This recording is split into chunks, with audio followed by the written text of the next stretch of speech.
Bismillah, alhamdulillah, wassalatu wassalamu ala rasulillah wa ala alihi wa ashabihi wa man walah. Amma ba'd, assalamu alaikum wa rahmatullahi wa barakatuh. Our next verse under the chapter of Tafkir, reflecting and pondering over Allah's creation, is the verse in Surah Al-Ghashiyah, أَفَلَا يَنظُرُونَ إِلَى الْإِبِلِ كَيْفَ خُلِقَتْ وإلى السماء كيف رفعت وإلى الجبال كيف نصبت وإلى الأرض كيف سطحت فذكر إنما أنت مذكر. So, بإذن tonight we will just cover the first verse amongst this group of ayat. Wherein Allah Azza wa Jal, He says, أَفَلَا يَنظُرُونَ إِلَى الْإِبِلِ كَيْفَ خُلِقَتْ. That do the people, do they not look, do they not see, do they not consider how the camel was created? Do they not look at the camel and consider how it has been created? So Allah Azza wa Jal is telling us that the camel is something that should be looked at. The camel is something that should be studied, as well as the rest of the ayat, which we'll speak about tomorrow inshallah. But looking at the camel, scholars mentioned, like Ibn Kathir in his tafsir, he said that this is an amazing creation, because the way Allah created it, and we find it's extremely powerful and strong, yet it's a gentle creature which carries heavy loads, and it can even be guided by a weak rider, Ibn Kathir mentions. It's not like a horse. It's a very gentle creature, but this creature can carry heavy loads, and it's something that can be eaten, the meat of the camel. Benefits are derived from its hair, its milk, and even its urine. And he says the reason Allah Azza wa Jal mentioned the camel is because this was the most common domesticated animal that the Arabs had at the time. So Allah mentioned it because at the time of revelation, the Arabs were reciting these verses, and this was a reminder for them to look at these creatures that were in front of them, that they were benefiting from all the time. Look at the way they are created. If we look at it today, modern science has, come forth and given us many miraculous facts about the creation of the camel. That every part of this camel has something strange and something unique and special about it. The way Allah created it is specific to the way or to the climate that it finds itself in. The way the feet has been created, 2 toes for example, that gives the camel stability. That even if the camel was to walk with a heavy load on its back through the thick desert sand, the camel never becomes stuck, because of the way the feet has been designed. It finds a way to keep going. The nails of the camel is so thick it protects the feet from damage. The knees have these thick layers of skin called calluses. And this is not what, callus usually develops over time. The camels are born with this. Why? Because when they kneel onto the hot desert sand. This covers their knees to the point where they don't feel anything. They can sit on the sand even though it's 50, 60 degrees. They have humps. The camel has humps, as we know.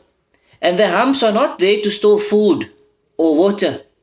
The camel humps, they store rich fat, which allows them to burn energy. So when camels eat and drink, the hump develops layers of fat which burns of energy as they require it. And we find that the camel can survive for 3 weeks without water. In the desert, in this blazing heat, for 3 weeks he can go without a drop of water. Us humans, it is said we would die within 36 hours if we were under any similar condition to the way what the camels are facing. The fur, the body of the camel is thick, and the hair protects it against all of the extreme temperature.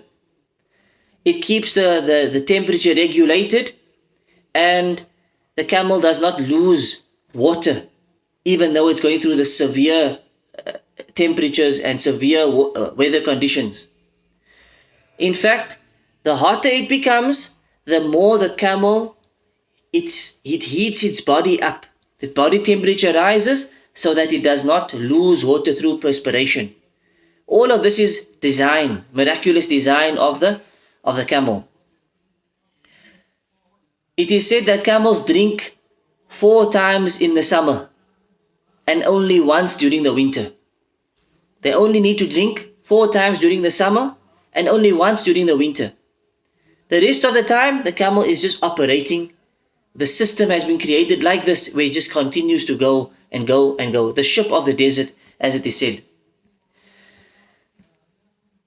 Eyelashes.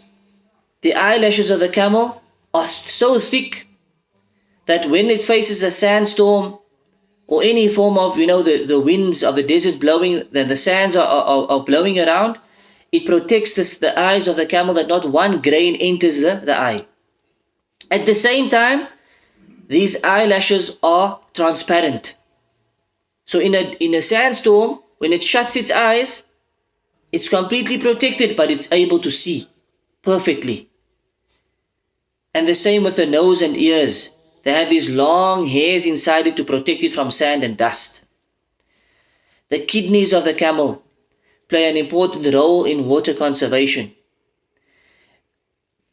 It is said that the concentration of the urine of the camel is higher than seawater, and it resembles a syrup in its consistency. And again, this allows the camel to drink salty water without any problems. It's able to eat anything. Prickly fruits. You see camel eating from cactuses. It's able to, the lips are so thick and strong, the teeth, the tongue is so strong it doesn't get affected. Even the stomach is able to digest anything. And this is part of the miraculous nature, how Allah Azza wa Jal created the camel. And this is just a few points. If you just do a Google search or research a bit more, you can read up so much more about just this one creation or creature of Allah Azza wa Jal. So Allah is telling us in this verse, to the people not consider how this creature has been created. As science is more developing, they are finding out more and more about these creatures. And to end off, milk, the camel milk is so highly beneficial. Even the urine, the Prophet ﷺ recommended in the hadith in Bukhari and Muslim as a cure for certain sicknesses like stomach disease and others. This is part of the miraculous creation of the camel. The more we study it, it should lead us to the Creator. And hence Allah is telling us to study these creatures.